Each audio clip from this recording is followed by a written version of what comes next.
Are you an aspiring S&C coach that wants to work with some of the top athletes across the land? Happy days. But you may have heard some of the horror stories about teams that are very tight with their money and don't pay staff what they deserve. Is this true? And are there some issues that you may face when entering the S&C industry? I'll answer that for you now. The first consideration is the competition that you have as a sports science student. Lots of people will graduate with a sports science degree, and lots of those people want to work as an S&C coach. The problem is, you don't see many jobs advertised that frequently, but there are so many people that want to do it, so how do you all fit in? You don't. You have to do something very, very special as a student and as an intern if you want to stand out in the S&C industry. And this relates to point number 2, which is your desire to enter the S&C industry. If you want to get involved, you have to jump over a lot of hurdles to make it.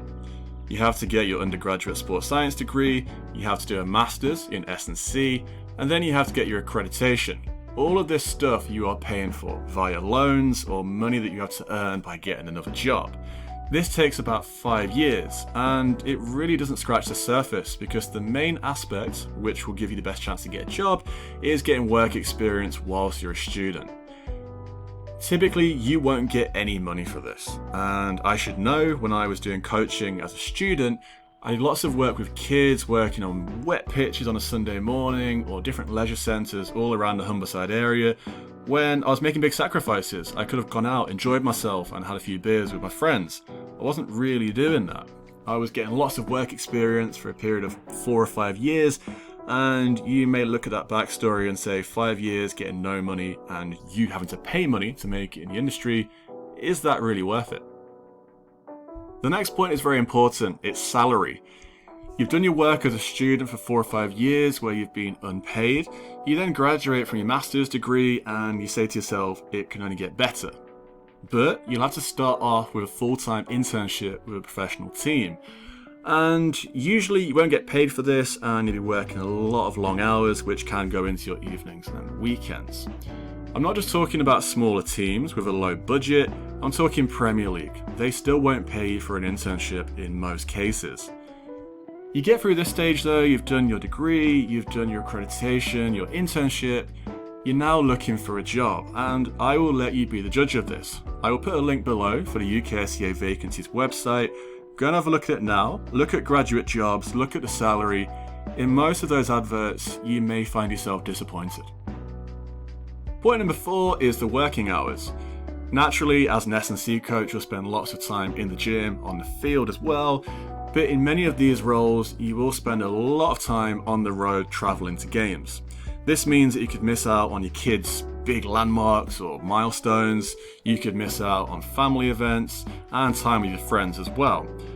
I remember one time I met a head of S&C at a massive club who was on round about 250 grand a year, and from having a conversation I could see that he had a very nice home, drove away in a very nice car, but one thing that struck me from these conversations was he barely saw his kids and barely saw his wife. And it made me question, is it really worth getting all those promotions after 10, 15 years, getting more money, but then not having freedom, not having time to actually spend time with your loved ones? This brings me on to point number 5, which is holidays. When you work as an S&C coach, you're pretty busy for the whole calendar year, and it's not like working in a supermarket or working in a normal gym setting where you can easily swap shifts and just move something around to accommodate your holiday or something that you have coming up. If you work in the Premier League, for example, you can't just say, I can't make the game this Saturday because I booked a flight to Tenerife for my friend's stag do. It doesn't really work like that in professional sport. If you're an S&C coach, you get a bit of time off in the off season, but even then you might have little bits and pieces to do with a new transfer signing or other little miscellaneous stuff that creeps into your diary. Point number 6 is so important because lecturers don't speak about this. It's the buy-in from the players when you're an S&C coach.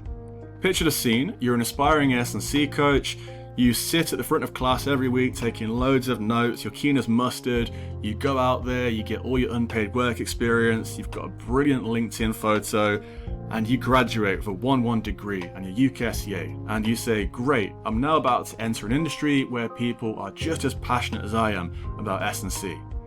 It's not always the case though. Just because you like running and doing weights, it doesn't mean that professional footballers want to do it as well. They want to do stuff that involves a ball, and most of the time they don't care about sports science. And you may find yourself in this position one day where you're working for a team and saying, why don't people around me find this as important as I do to success? The reality is, if you want to be successful in football, you need the oil money, you need a great manager, you need great players. That is the key determinant to being successful. So if you go into high-end sport with this attitude of, I want to make a difference and make this huge change as an S&C coach, you might be wasting your time with that mentality, and you should look elsewhere for a different career. Another issue that you face working in professional sport is the egos. Some managers can be very arrogant and difficult to speak to. Some players can be the same, but I will point out there are some nice people in sport as well. But the majority of the time I have met some real whoppers working in the S&C industry, and it truly baffles me how they can get away with being so disrespectful in the way they speak to support staff at the club. I once visited a Premier League side. I was there for a couple of weeks, and there was a phrase that went around the team which disgusted me. It was openly said by the players, granted not all of them, but many of them said, well, if you're not football, you're fuck all. Basically insinuating that if you're not a player or management, anyone kind of below that, you're not really that valuable to the team. And it's pretty disgusting really, isn't it? And yes, player ego is something I'm speaking about here, but it's not always players. You also get backroom staff who can also be incredibly rude and disrespectful as well. I find it very strange.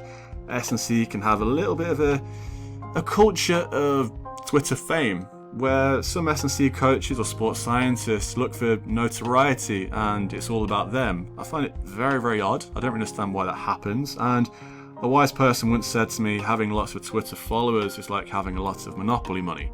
It doesn't really mean anything. My final point is job security. It's commonplace in sport for the manager to get sacked, and as a backroom staff member, you instantly get a bit shaky and ask yourself, do I still have a job, or should I follow that manager if I still want to be in employment? So yes, it does mean sometimes in S&C you have to relocate. And I did meet a sports scientist once who told me over a period of 5 years, he worked in France, Italy, and Germany. So whilst you're in your 20s, that can be quite fun, but when you're in your 30s, married with a kid, it gets a lot more stressful. Let's finish off now with a summary. If you want to be an S&C coach, you have to bear in mind that lots of people want to do it, meaning you have to do something very special to stand out. Special really means that you have to get 2 degrees, pay a lot of money for accreditation, and work for years without getting any money.